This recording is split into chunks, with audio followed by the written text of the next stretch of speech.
മുതിർന്ന CPIM നേതാവ് PK Shrimati teacher കൂടി ചേരുകയാണ്. ടീച്ചർ, ഒരുപക്ഷെ ഈ രാഹുൽ മാങ്കൂട്ടത്തിൽ എന്ന് പറയുന്ന ആളിനെ വെളുപ്പിച്ചെടുക്കാൻ കോൺഗ്രസ് ശ്രമം നടത്തുകയാണ്. ഇതുവരെ ചെയ്തു കൂട്ടിയതെല്ലാം മാധ്യമങ്ങൾ കൊണ്ടുവന്നതാണ് എന്ന ആരോപണമാണ് എന്ന കാര്യമാണ് ഇപ്പോൾ കോൺഗ്രസ് നേതാക്കൾ പറഞ്ഞുകൊണ്ടിരിക്കുന്നത്. ഇതിനിടെയാണ് 2 വനിതകളാണ് രാഹുലിൻ്റെ പീഡനത്തിനിരയായി ഗർഭചിത്രം നടത്തിയെന്നുള്ള വിവരമാണ് പുറത്തു വരുന്നത്. ഒരു വനിത കേരളത്തിന് പുറത്താണ്, ബാംഗ്ലൂരുവിലാണ് ഗർഭചിത്രം നടത്തിയത്. അന്വേഷണ സംഘം കൃത്യമായ തെളിവുകൾ ശേഖരിച്ചിട്ടുണ്ട്. എങ്ങനെ വിലയിരുത്തുന്നു ഈ ഭീകര കൂട്ടത്തെ? ഒരുപക്ഷെ കോൺഗ്രസ് എന്ന് പറയുന്ന ഭീകര കൂട്ടമാണ് ഇതിനെല്ലാം ഒത്താശ ചെയ്ത് കൊടുക്കുന്നതെന്ന് പറയേണ്ടി വരുന്നു. ഇക്കാര്യത്തെ സംബന്ധിച്ച് ഇതിനു മുൻപ് തന്നെ നമ്മുടെ നിലപാട് കൃത്യമായിട്ട് വ്യക്തമാക്കിയതാണ്. ഇതുപോലെ ഇങ്ങനെയുള്ള ക്രൂര പ്രവൃത്തികള് പ്രത്യേകിച്ചും മനുഷ്യത്വരഹിതമാണെന്ന് മാത്രമല്ല, ക്രൂരമായ മെന്റാലിറ്റി ഉള്ളവർക്ക് മാത്രം ചെയ്യാൻ സാധിക്കുന്ന അതിക്രൂരവും ഹീനവുമായിട്ടുള്ള കൃത്യമാണ് ചെയ്തിട്ടുള്ളത് എന്നത് നമ്മൾ ഇതിനു മുൻപ് തന്നെ പറഞ്ഞിട്ടുണ്ട്. അതിപ്പം ഏകദേശം വെളിച്ചത്ത് വരികയാണ്. പക്ഷെ അങ്ങനെ വെളിച്ചത്ത് വരുമ്പോൾ പോലും മുതിർന്ന ഇവരുടെ ഈ രാഹുലിന്റെ കോൺഗ്രസിന്റെ നേതാക്കള്, പ്രത്യേകിച്ച് രണ്ട് വലിയ വനിതാ നേതാക്കളാണല്ലോ ഈ കോൺഗ്രസിന്റെ അഖിലേന്ത്യാ തലപ്പത്തിരിക്കുന്നത്. അവർക്ക് ഈ കാര്യത്തെ സംബന്ധിച്ച് കൃത്യതയോടുകൂടി ഒരു നിലപാട് വ്യക്തമാക്കാൻ പറ്റുന്നില്ല എന്നുള്ളത് അങ്ങേയറ്റം അപഹാസ്യമായിട്ടിരിക്കുകയാണ്. ഇപ്പൊ ഈ രണ്ട് ചെറുപ്പക്കാരികളെ ചിലപ്പോ രണ്ടുപേരും തന്നെയായിരിക്കാം. അതല്ലല്ലോ ഇവിടെ വിഷയം. അവര് കൂടി അറിഞ്ഞിട്ടാണ് എന്ന് ചില വ്യാഖ്യാനങ്ങളൊക്കെ വരുന്നുണ്ട്. പക്ഷെ ഇവിടെ അതല്ല വിഷയം. ഈ 2 ചെറുപ്പക്കാരികളെ രണ്ടാളാണെങ്കിൽ രണ്ടാളാണെന്ന് അറിയില്ല. ഇവരെ ഗർഭിണിയായതിനു ശേഷം അവരുടെ ഗർഭം അലസിപ്പിക്കാൻ, എബോർഷൻ നടത്താൻ വളരെ ശക്തമായ സമ്മർദ്ദം ചെലുത്തി അവര് അതിന് വിധേയരാകേണ്ടി വന്നു എന്നുള്ള അവരുടെ തന്നെ അറിയിപ്പാണല്ലോ. അവരുടെ നാക്കിൽ നിന്ന് തന്നെയാണല്ലോ നമ്മൾ കേട്ടത്. അത് ആരാണെന്നുള്ളത് മാത്രമേ നമുക്കറിയാതുള്ളൂ. പക്ഷെ ഇപ്പൊ ഏകദേശം ആശുപത്രിയിൽ നിന്നെല്ലാം അത് വിളിച്ചിട്ട് വരുന്നു. അങ്ങനെ അത്തരമൊരു സന്ദർഭത്തിലെങ്കിലും ഇതുപോലെ അതിക്രൂരവും നിന്ദ്യവും മൃഗീയവുമായിട്ടുള്ള ഈ കൃത്യം ചെയ്തിട്ടുള്ള ഒരു വ്യക്തിയെ തള്ളിപ്പറയാൻ എന്തുകൊണ്ടാണ് KPCC നേതൃത്വം മടിക്കുന്നത്? എന്തുകൊണ്ടാണ് അഖിലേന്ത്യാ നേതൃത്വം AICCയുടെ ശ്രീമതി സോണിയാജിയും പ്രിയങ്ക ഗാന്ധിയും ഒക്കെ കേരളത്തിൽ നിന്ന് പോയിട്ടുള്ള ജനപ്രതിനിധിയല്ലേ രാഹുലും ഇപ്പൊ പ്രിയങ്കയുമെല്ലാം? അവർക്ക് ഇക്കാര്യത്തിൽ അവരാണല്ലോ പ്രസിഡന്റ് ആക്കാൻ വേണ്ടിയിട്ട് വലിയ MLA ഒക്കെ ആക്കാൻ വേണ്ടി മുൻകൈ എടുത്തത്. അവർക്കൊന്നും ഇതേക്കുറിച്ച് ഒന്നും പറയാനില്ലേ? ഇതിൽ നമുക്കൊരു നിലപാടുണ്ട്. അത് ആദ്യം തന്നെ പറഞ്ഞതാണ്. ഇത് അവരുടെ ഒപ്പം തന്നെ ഇരിക്കുന്നതോ അല്ലെങ്കിൽ നിയമസഭയിൽ ഇരിക്കുന്നതോ ആയിട്ടുള്ള മറ്റ് MLA-മാരുടെ കേസുമായോ അല്ലെങ്കിൽ അവർക്കെതിരായിട്ടുണ്ടായി ഉയർന്നു വന്ന ആരോപണങ്ങളോ ആയിട്ട് യാതൊരു താരതമ്യവും ചെയ്യാൻ പറ്റാത്തൊരു സംഭവമാണിത്. ഇത് തികച്ചും വ്യത്യസ്തമായിട്ടുള്ള ഒരു സംഭവമാണ്. അത് കേരളത്തിൽ ഇതിനു മുൻപ് ഉണ്ടായിട്ടുമില്ല, ഇനി ഉണ്ടാകുമെന്നും എനിക്ക് തോന്നുന്നില്ല. അത്ര മോശമായ ഒരു അവസ്ഥയിലേക്ക് അധപ്പതനത്തിന്റെ ചളിക്കുണ്ടിൽ അകപ്പെട്ടുപോയ ഒരു രാഷ്ട്രീയ പ്രവർത്തകൻ ആയിട്ടല്ലേ ഇപ്പോ രാഹുലിനെ എല്ലാവരും കാണുന്നത്.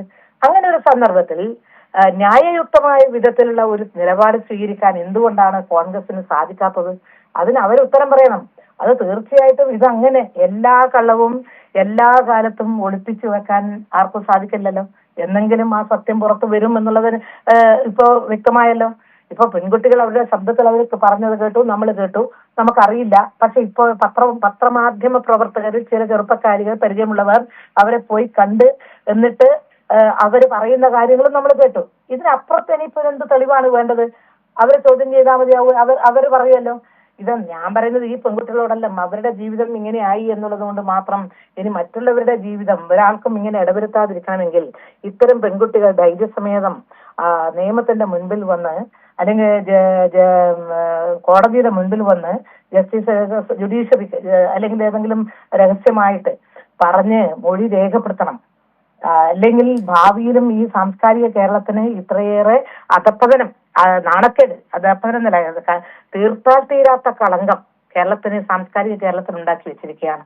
അത് മാറണമെങ്കിൽ, ഇനി ഭാവിയിലെങ്കിലും, ഇനി ഉണ്ടാവാതിരിക്കണമെങ്കിലും ഈ പെൺകുട്ടികൾ നേരെ ചൊവ്വെ വന്ന് കൃത്യമായിട്ട് അവര് ക്യാമറക്ക് മുൻപിൽ വരണ്ട, പക്ഷെ അവർ പറയാൻ, നിയമത്തിന്റെ മുൻപിൽ അവരത് ഈ കുറ്റവാളിക്ക് തക്ക ശിക്ഷ കിട്ടാൻ തക്ക വിധത്തിലുള്ള നിലപാട് സ്വീകരിക്കുകയും ചെയ്യണം. ഒപ്പം തീർച്ചയായിട്ടും ഗവൺമെന്റും അക്കാര്യത്തിൽ അത് തന്നെ ടീച്ചർ. ഒരുപക്ഷെ ഇവർ തയ്യാറായാൽ പോലും നമുക്കറിയാം, ഈ കോൺഗ്രസിലെ തന്നെ ഉമാ തോമസ് അടക്കമുള്ളവർ ഇതുമായി ബന്ധപ്പെട്ട് ആദ്യം പ്രതികരണം നടത്തിയപ്പോൾ ഈ കോൺഗ്രസിൻ്റെ സൈബർ പോരാളികൾ ചെയ്തത് നമ്മൾ കണ്ടതാണ്. ഒരുപക്ഷെ ജനാധിപത്യ മഹിളാ അസോസിയേഷനൊക്കെ നടത്തുന്ന തുല്യതയ്ക്ക് വേണ്ടി, സ്ത്രീകളുടെ അവകാശങ്ങൾ സ്ഥാപിച്ചു കിട്ടുന്നതിന് വേണ്ടി നടത്തുന്ന വലിയ പോരാട്ടങ്ങളുണ്ട്. ആ പോരാട്ടങ്ങളിലൂടെ കേരളം നേടിയെടുത്ത വലിയ നേട്ടങ്ങളുമുണ്ട്. അതിനെയൊക്കെ ഇല്ലാതാക്കുന്ന തരത്തിലാണ് ഈ കോൺഗ്രസിൻ്റെ നേതാക്കളുടെ, കോൺഗ്രസ് എന്ന് പറയുന്ന പാർട്ടിയുടെ അടക്കം പ്രവർത്തനങ്ങൾ. ഒരുപക്ഷെ താങ്കൾ പറഞ്ഞതുപോലെ തന്നെ അവർ മുന്നോട്ട് വരാൻ ശ്രമിച്ചാൽ പോലും ഈ കൂട്ടങ്ങൾ ഇങ്ങനെയാണ് നിലപാടെടുക്കുന്നത്. തുല്യതക്ക് ഒക്കെ വേറെ ഒരുപാട് മാനങ്ങളുണ്ട്. നിങ്ങൾ തുല്യതയുമായി ബന്ധപ്പെട്ട ഒരു വിഷയത്തിലേക്കല്ല ഇത് പോകുന്നത്. ഇത് കാട്ടാളത്തമാണ്. അതായത് ഒരു സ്ത്രീയെ തന്റെ ഇംഗിതത്തിന്, തന്റെ ആസ്വാദനത്തിന് ഏത് രൂപത്തിലും ബലപ്രയോഗത്തിലൂടെയോ ഭീഷണിപ്പെടുത്തിയോ സമ്മർദ്ദം ചെലുത്തിയോ സൂത്രത്തിൽ സ്നേഹം നടിച്ചോ തനിക്ക് കീഴ്പ്പെടുത്തുക എന്നുള്ള ആ ഒരു സമീപനം വെച്ച് വരുത്തുന്ന കുറെ പേരുണ്ട് കേരളത്തിൽ മാത്രമല്ല, ഇന്ത്യയിൽ എല്ലായിടത്തും ഉണ്ട്. പല സ്ഥലങ്ങളിലും ഈ കേരളത്തിലുള്ളതിനേക്കാൾ എത്രയോ മടങ്ങ് കൂടുതലാണ് യുപിയിലും ബീഹാറിലും ഒക്കെ നടക്കുന്നതെന്ന് എനിക്ക് നന്നായിട്ടറിയാം. പക്ഷെ ഇവിടെ നമ്മൾ അതിന് അനുവദിക്കില്ല. കുറ്റം ചെയ്തവർക്ക് ശിക്ഷയുണ്ട് എന്ന് തെളിയിക്കപ്പെട്ട ഒരു കാലഘട്ടമാണ് കഴിഞ്ഞു പോയിട്ടുള്ളത്. ഒരു കേസും ഇങ്ങനെയുള്ള ക്രിമിനലുകൾക്ക് രക്ഷ കിട്ടുന്ന ഒരു സ്ഥിതി കേരളത്തിൽ ഉണ്ടായിട്ടില്ല. ഈ കേസിനും അങ്ങനെ തന്നെയാണ് വരിക. കുറ്റം ചെയ്തവരുടെ എതിരെ ശക്തമായ നടപടി സ്വീകരിക്കുന്ന ഒരു ഗവൺമെന്റ് അല്ലേ കേരളത്തിലുള്ളത്? അതിലാർക്കെങ്കിലും സംശയമുണ്ടോ? അത് കുറ്റം ചെയ്തിട്ടുണ്ടെങ്കിൽ തീർച്ചയായിട്ടും ഉപ്പ് തിന്നവൻ വെള്ളം കുടിക്കണം എന്ന് പറയുന്നത് പോലെ തന്നെയാണ്. ഇത് തുല്യതയുമായി ബന്ധപ്പെട്ടുകൊണ്ട് ഉള്ള വിഷയവുമായി താരതമ്യപ്പെടുത്തേണ്ട ഒരു വിഷയമല്ല ഇത്. അതല്ല ടീച്ചർ, ഞാൻ പറഞ്ഞത് ആ പോരാട്ടങ്ങൾ നടത്തുകയാണ്. ജനാധിപത്യ മഹിളാ അസോസിയേഷൻ അടക്കമുള്ള സംഘടനകൾ നടത്തുന്ന പോരാട്ടമുണ്ട് പല മേഖലകളിൽ. ആ നേടിയെടുക്കുന്ന നേട്ടങ്ങളെ കൂടി ഇല്ലാതാക്കുന്ന തരത്തിലാണ്. ഒരുപക്ഷെ നേരത്തെ സൂചിപ്പിച്ചതുപോലെ തന്നെയാണ് ടീച്ചർ പറഞ്ഞു ഈ പരാതി നൽകാൻ മുന്നോട്ട് വരണമെന്നുള്ളത്. അവരുടെ പാർട്ടിയിൽ തന്നെ പെട്ടയുള്ള ഉമാ തോമസ് അടക്കമുള്ളവർ പറഞ്ഞു രാഹുൽ മാങ്കൂട്ടത്തിൽ ക്രിമിനലാണ്, പദവികളിൽ നിന്ന് ഒഴിയണമെന്ന് പറഞ്ഞപ്പോൾ വലിയ തരത്തിലുള്ള ഭീഷണിയും അവർക്കെതിരെ നടത്തിയ സൈബർ ആക്രമണവും കണ്ടതാണ്. അവർക്ക് പോലും രക്ഷയില്ല ഈ കോൺഗ്രസ് കൂട്ടങ്ങളിൽ നിന്ന്, ഇത്തരത്തിൽ ഭീകരന്മാരിൽ നിന്ന്. അതാണ് ഞാൻ ഒന്നുകൂടി എടുത്തു പറഞ്ഞത്. ആ പറയുന്നതിന് ഒരു കാര്യമുണ്ട്. അവർ കോൺഗ്രസ് എന്ന് പറയുന്ന പാർട്ടിയിൽ സ്ത്രീകളോടുള്ള സമീപനം എന്താണ് എന്നുള്ളത് കേരളത്തിന്റെ ചരിത്രം, പ്രത്യേകിച്ചും തെരഞ്ഞെടുപ്പുമായി ബന്ധപ്പെട്ട ജനാധിപത്യ പ്രക്രിയയില് അവരുടെ ചരിത്രം പരിശോധിച്ച് നോക്കൂ. അവർക്ക് വനിതാ MLA അസംബ്ലിയിൽ ഇല്ലാത്ത നിരവധി ഘട്ടങ്ങൾ ഉണ്ടായിട്ടുണ്ട്. അവർക്ക് മന്ത്രിമാര് നിരവധി ഭൂരിപക്ഷം കിട്ടിയിട്ട് 100 പേരുടെ MLA ഉണ്ടായിട്ട് ഒരു മന്ത്രി പോലും ഇല്ലാത്ത സാഹചര്യം ഉണ്ടായിട്ടുണ്ട്. ഇപ്പോഴും തന്നെ നിയമസഭയിൽ എന്താ സ്ഥിതി? 2 വനിതാ MLA മാരുണ്ട്. അത് ആ വനിതാ MLA എന്ന് പറയുന്ന മറ്റൊരാള് വടകരയിലുള്ള MLA ആണ്, രമ. കോൺഗ്രസ്സുകാരിയല്ല, മറ്റൊരു രീതിയിൽ വന്നവരാണ്. അതേസമയത്ത് ഉമാത വന്നത് എങ്ങനെ? PT തോമസ് മരിച്ചത് കൊണ്ട് അവര് വന്നു. അവർ രാഷ്ട്രീയത്തിലെ പ്രവർത്തിക്കാത്തവരാണെന്ന് ഇപ്പൊ കോൺഗ്രസ്സുകാരെ പറഞ്ഞുകൊണ്ടിരിക്കുകയാണ്. കോൺഗ്രസ്സുകാർ ഒരിക്കലും അല്ല ടീച്ചർ, ഒരു കാര്യം കൂടി എടുത്ത് പറയുകയാണ്. ഈ രമയുടെ കാര്യം പറഞ്ഞപ്പോഴാണ്, അന്ന് ഈ വലിയ തരത്തിലുള്ള പരാതികൾ, ആരോപണങ്ങൾ രാഹുൽ മാങ്കൂട്ടത്തിനെതിരെ വരുമ്പോൾ ഒരക്ഷരമിണ്ടാതിരുന്ന KK രമ പിറ്റേന്ന് ഷാഫി പറമ്പിലിനെ തടഞ്ഞപ്പോൾ വലിയ തരത്തിലുള്ള പ്രതിഷേധവുമായി മാധ്യമങ്ങൾക്ക് മുമ്പിലേക്ക് വരികയും ചെയ്തു. ഇതിനൊക്കെ നമുക്ക് ഔചിത്യം എന്നൊക്കെ നമുക്ക് പറയാൻ പറ്റുള്ളൂ. നമ്മൾ ഓരോരോ സംഭവം വരുമ്പോൾ ഉചിതമായിട്ടുള്ള തീരുമാനം എടുക്കേണ്ടതുണ്ട്. ഇപ്പോ എല്ലാവരും ചോദിക്കും എന്തുകൊണ്ടാണ് നിങ്ങൾ ഇടതുപക്ഷത്തിന്റെ ആളുകൾക്ക് വരുമ്പോൾ? ഉണ്ട്, നമ്മൾ ഇടതുപക്ഷത്തിന്റെ ആളുകൾ വന്നപ്പോഴും എതിർത്ത് നിലപാട് സ്വീകരിച്ചിട്ടുണ്ട്. പക്ഷെ അതേ സമയത്ത് ആ സംഭവവും ഈ സംഭവവും തമ്മിൽ ഒരു തരത്തിലും താരതമ്യപ്പെടുത്താൻ പറ്റാത്ത രീതിയിലുള്ളതാണ്. ഇവിടെ തന്നെ ഇപ്പം കോൺഗ്രസിന്റെ 2 MLA മാർ അവിടെ ക്രിമിനൽ കേസിൽപ്പെട്ട് കിടക്കുന്നുണ്ട്. അതിനോടൊക്കെ നമ്മൾ പ്രതിഷേധം അറിയിച്ചിട്ടുണ്ട്. പക്ഷെ അതിവിടെയൊന്നും നമ്മൾ ഇപ്പൊ സ്വീകരിച്ച സമീപനം അല്ല സ്വീകരിച്ചിട്ടുള്ളത്.